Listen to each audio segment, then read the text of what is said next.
The Galactic Council, a coalition of the most advanced alien races in the galaxy, had long governed the cosmos with an iron grip. Their fleets patrolled vast stretches of space, and their control over technology and resources ensured their dominance over any lesser species.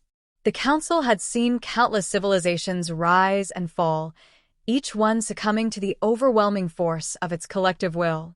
In their eyes, humanity, a relatively young species, was no different. Its rise in the past century was alarming, but it was nothing they couldn't manage.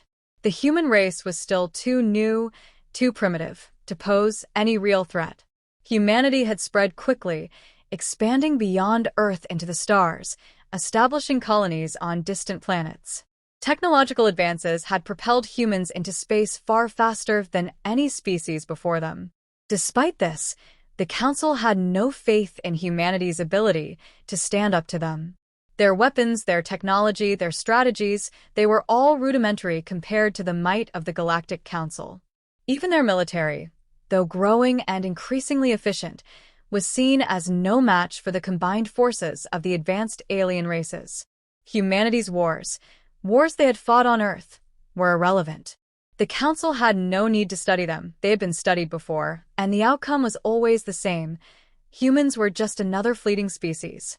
The first signs of humanity's potential appeared when a small group of rebels, just a handful of colonies on the fringes of Council-controlled space, fought off an invasion from a major alien race. The technology humans used to defend themselves was surprisingly effective, primitive, perhaps, but deadly. The rebel colonies managed to destroy a fleet of highly advanced alien warships, something that had never been done before. The Galactic Council, however, dismissed it as luck, a fluke, a temporary setback for an insignificant species. But that wasn't the end of it. Humanity's technological growth had accelerated. In just a few short decades, they developed faster-than-light travel, new weaponry, and began to expand their influence across the galaxy. The Council could no longer ignore them. More and more of these new human colonies began to defy the galactic order. Some even began to build their own fleets, small, crude, but growing more sophisticated with each passing year. The Council's leaders began to discuss the threat humanity posed in hushed meetings, their concern growing with every report. A faction of the Council, led by a race called the Khazar, advocated for a decisive action. We cannot allow this primitive species to continue. We've seen the signs. Their growth is exponential. We must strike before it's too late, their representative argued, his voice harsh with the weight of the urgency he felt. The other members of the Council were not so eager to act. The Eldari, a race known for their patience and wisdom, cautioned against such an impulsive move. The humans are not yet ready to challenge us, they reasoned. We've dealt with their kind before. Give them time, and they will prove themselves weak and predictable. But the Khazar were relentless. They argued that the humans' rapid technological advancements could be a form of subterfuge, a weapon disguised as evolution. To them, the humans were an unknown quantity, a variable that could destabilize the balance of power. They pushed for preemptive action. In the end, it was the Khazar's influence that swayed the majority. The Council voted unanimously to eliminate the threat before it became insurmountable. They agreed on a strategy, a swift, overwhelming attack on Earth and its colonies. The goal was simple: disable humanity's ability to resist, destroy their fleets, and force them into submission. A quick and decisive strike was the only solution they saw. If humanity could be broken early, it would send a message to any other species considering defying the established order. The fleet assembled in secret. Hundreds of ships, armed to the teeth with advanced weaponry, would make the journey to Earth. The first wave would strike swiftly, targeting major military installations, space stations, and key cities. The human defense would be crushed within days, the Council believed. With their colonies under control, humanity would be forced to submit to the Galactic Council's rule. To the leaders of the Council, this was an inevitable victory. The humans had no real understanding of warfare in the galactic sense. Their armies were small, their technology outdated, and their unity fragmented. Even if they put up a fight, it would be hopeless. The sheer power of the Galactic Council's fleet would crush them. In the days leading up to the assault, the Khazar representatives were jubilant. They saw this as the final resolution to a problem that had been growing for years. The Eldari, while still wary of the decision, reluctantly accepted it. They reminded the council, though, that humanity was unpredictable. Don't underestimate them, they advised. But their warning was ignored. The plan was set into motion. As the fleet prepared to launch, the council's confidence was unshakable. They expected this war to be over before it even began. Humanity would learn its place in the galaxy, just as every species before them had. They would understand that resistance was futile, that the power of the Galactic Council was absolute, and that no one, not even the bold humans, could challenge that supremacy. Humanity, for its part, was still unaware of the storm heading toward them. But that would change in a matter of days. The Council was about to make a grave mistake, one they would soon regret. The humans were about to teach them a lesson in war, one they had never seen before. The first wave of the Galactic Council's fleet arrived with terrifying speed.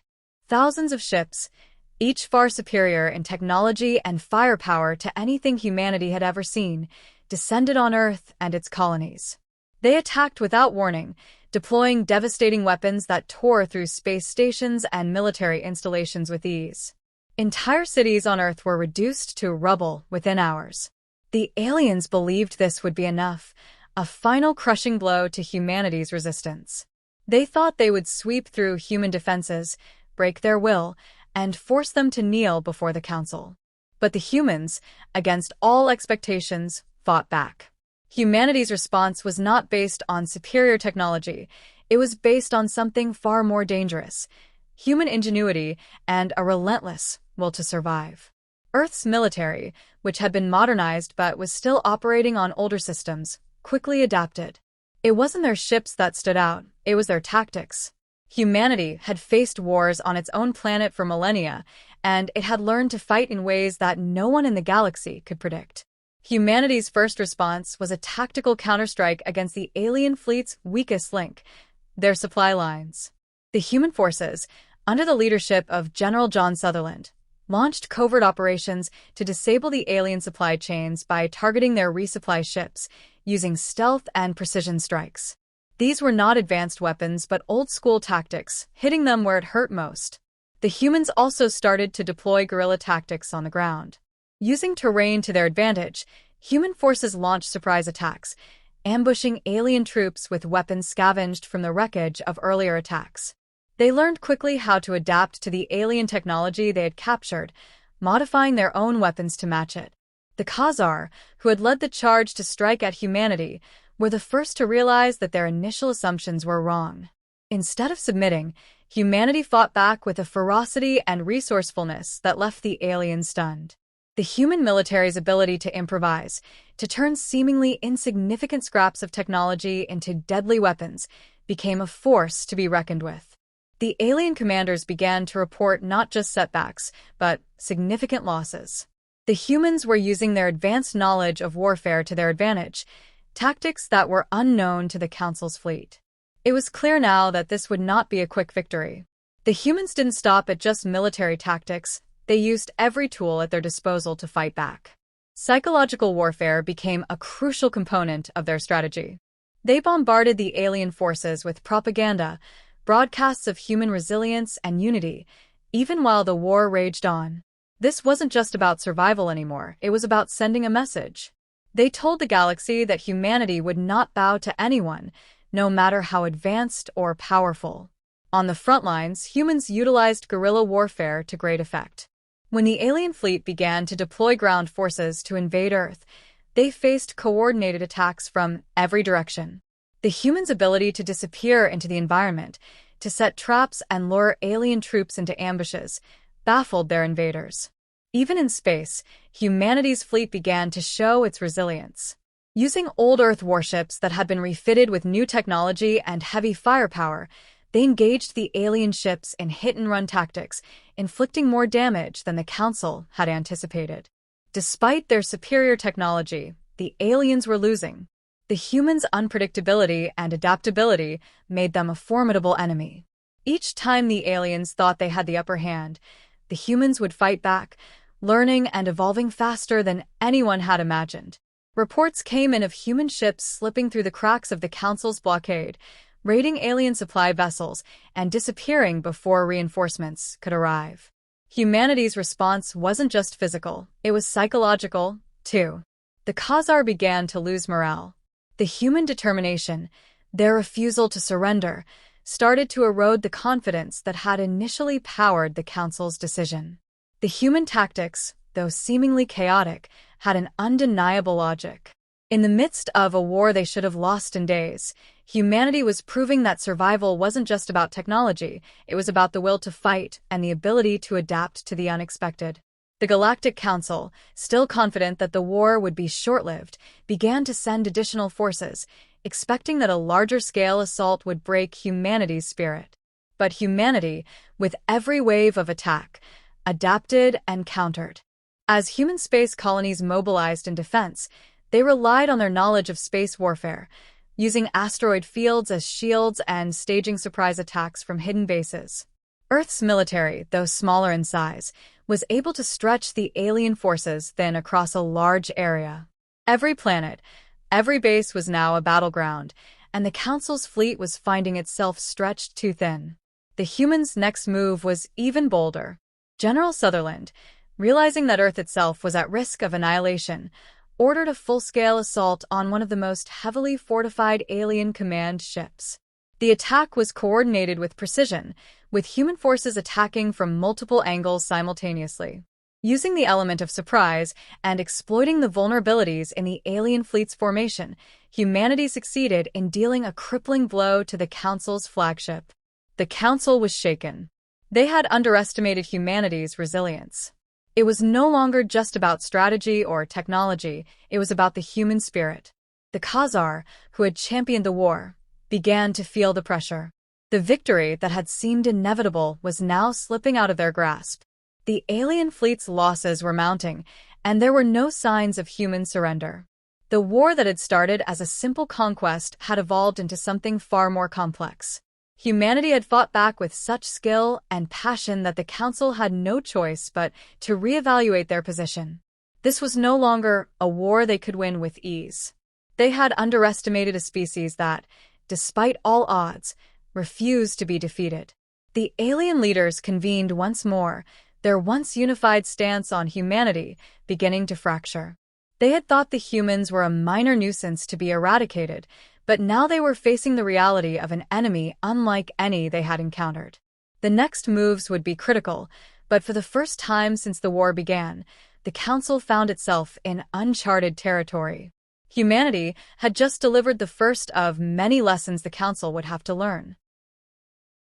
The Galactic Council had long prided itself on its dominance over the galaxy, believing that no species could ever threaten their order. However, as humanity's fight for survival stretched on, a deeper realization began to take root among the alien forces. Humanity was not like any species they had faced before. The Khazar, who had been so certain of a quick victory, found themselves reeling from the unexpected turns in the war. Their military intelligence was baffled by human tactics, which seemed to evolve faster than they could respond.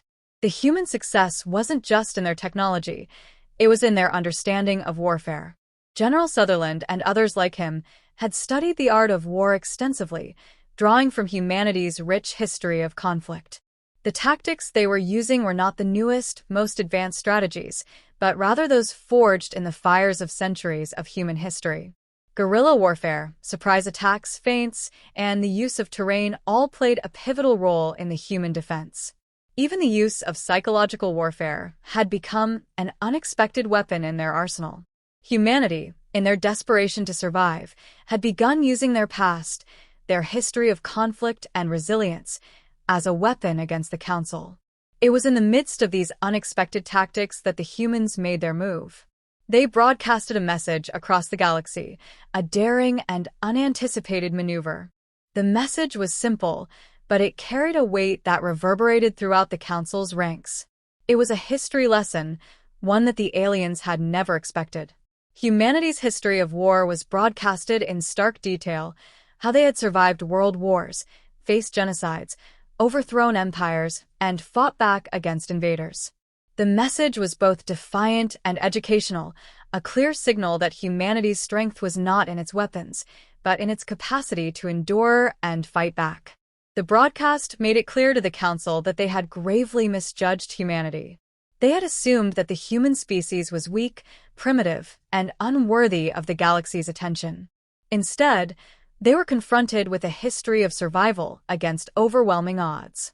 The broadcast told the story of the human spirit, the way humans had fought, bled, and rebuilt their world time and time again. The message was a direct challenge. We will not be defeated. We have survived worse. And we will not stop until we are free. The message was more than just words, it was a call to action. The humans had used their history as a blueprint, not just to inform their strategy, but to show the Council what they were up against. They reminded the aliens of the countless times humanity had been pushed to the brink, only to rise up stronger. They spoke of their victories, the ones achieved through sheer determination, grit, and an unwavering belief in their ability to persevere. The broadcast highlighted key moments in human history: the resilience of the human race during the Second World War, the revolutionary movements that had toppled empires, and the civil rights struggles that had reshaped entire nations. The humans were telling the Council, "We are more than you think." The alien commanders, particularly the Khazar, were stunned. They had thought they could crush humanity with their superior technology, but now they were faced with something they had never considered: humanity's will to fight and survive, a force they could not easily defeat. The Khazar, who had once led the charge to destroy humanity, were now questioning everything they had believed. How could they have overlooked this? How could they have underestimated a species with such tenacity? It was this broadcast that marked a turning point in the war. The aliens were no longer just fighting against human forces. They were fighting against an idea, a concept that the Council had never fully understood. Humanity was not simply defending its home, it was fighting for its very identity. And in the face of that, the alien forces began to hesitate. The broadcast had shaken them to their core. The realization began to dawn that humanity was not a species that could be crushed so easily. They were not an enemy that could be defeated with superior firepower alone. To destroy humanity, the Council would need to understand them, not just as a military threat, but as a people who had learned how to survive through history's darkest moments. The message sent ripples through the Galactic Council. Alien leaders, who had been so sure of their victory, began to question their strategies. Some of the elderly, who had originally been cautious about the war, began to speak out. Perhaps this is not the way, they argued. The Khazar, however, were not willing to back down. They insisted that the war must continue. But even they could not deny the growing doubt among the ranks.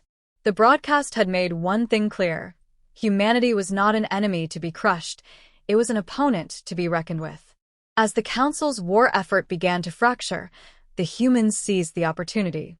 They capitalized on the alien hesitation, launching surprise strikes against weaker targets.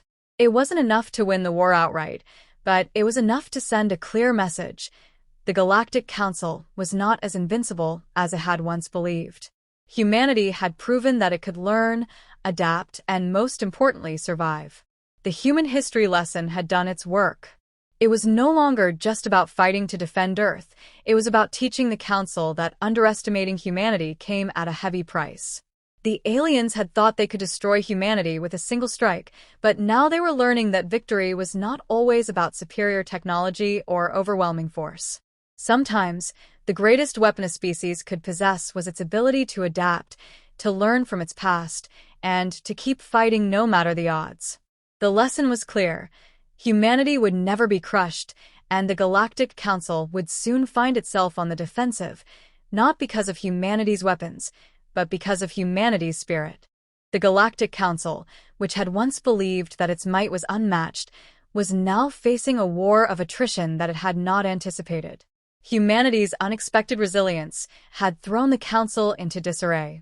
Their fleets, once confident in their ability to overwhelm and destroy, were now stretched thin, caught off guard by the adaptability and unpredictability of the humans. Despite their superior technology, The aliens had learned the hard way that there was one thing they could not control: the indomitable will of humanity.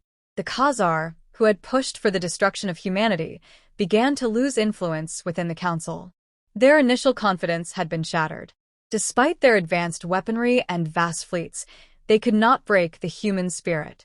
The human broadcast, with its detailed history of survival, had done more than just embolden human forces. It had sown doubt among the alien ranks. What the Khazar had failed to understand was that humans were not just fighting for survival, they were fighting for their identity. And when a species fought for its very existence, it was a force to be reckoned with. As the war dragged on, the council's leadership began to fracture. The elderly, who had initially advocated for caution, found themselves in a position of greater influence. Their wisdom, long underestimated, became more valued as the council grappled with the realization that humanity was not the weak species they had once thought. The Khazar, desperate to salvage their plans, pushed for a final, all-out assault on Earth. But the elderly, recognizing the growing strength of humanity, argued against it. "We cannot win this war by simply overwhelming them," they insisted. "We must understand them. We must offer a path to peace before it's too late." But the Khazar were unwilling to entertain such an option. They still believed that total annihilation was the only solution.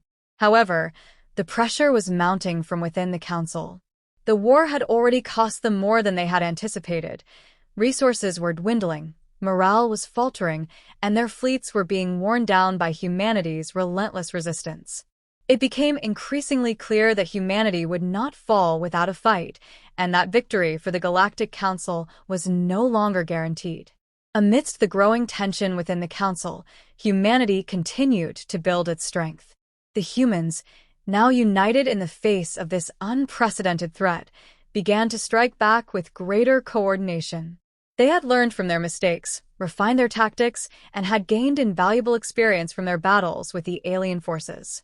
The rebellion that had started as a small, desperate defense had now transformed into a full-scale resistance movement that spanned across the galaxy. Human colonies, once isolated and vulnerable, were now organized into a formidable force, striking at alien supply lines and reinforcing their homeworld. The Council, which had once thought humanity to be an insignificant species, was now confronted with a reality they were ill-prepared to face. They had underestimated their enemy. Humanity was not just fighting for survival, they were fighting for their place in the galaxy. The message humanity had broadcast to the galaxy had not just been a lesson in their history, it had been a declaration of intent. The humans were no longer content to be subjugated or dictated to by a foreign power. They had shown that they were willing to sacrifice everything to protect their home and their future. In the final stages of the war, the Khazar were forced to make an agonizing decision. With their forces in disarray and the human resistance continuing to gain ground, they realized that a full-scale invasion of Earth would lead to a protracted and costly conflict. They could not afford to continue the war indefinitely. The losses they had sustained were unacceptable, and the prospect of victory now seemed distant. The elderly, who had long advocated for peace, seized this moment of weakness. They proposed a ceasefire, an opportunity for the Galactic Council to reconsider its position and open diplomatic talks with humanity. It was a move that, in their eyes, could prevent further bloodshed and avoid the complete destruction of the Council's power. The Khazar resisted at first, unwilling to admit defeat, but the weight of the situation was undeniable. The war had reached a point where both sides had lost too much, and the prospect of a long, drawn-out war seemed unthinkable. As the ceasefire was negotiated, humanity stood firm in its demands. No longer content to be a subject of the Galactic Council, humanity sought equal standing among the galaxy's civilizations. They would not allow themselves to be ruled by those who had tried to annihilate them. The terms of the ceasefire were clear. Humanity would be granted autonomy, its colonies left untouched, and its future determined by its own people. The Council, though reluctant, had little choice but to agree. The conclusion of the war marked a new chapter in the history of the galaxy. Humanity had not only survived the onslaught of the Galactic Council, but had emerged from it stronger, more united, and more determined than ever before. The Council, once convinced of its own supremacy, had learned a harsh lesson. No species could be judged by its technology alone. Humanity's greatest strength was not in its weapons or ships, but in its unyielding will to survive, to adapt, and to rise above adversity. For the first time in galactic history, a species had stood up to the established order and emerged victorious. The Council, forever changed by the war, would never again view humanity as a mere footnote in the galaxy's history. They had been taught a lesson that would echo throughout the stars. Humanity, though small and young, was a force to be reckoned with. And the galaxy would never forget the lesson that humanity had taught them, that no matter the odds, the human spirit would always rise, and it would never back down.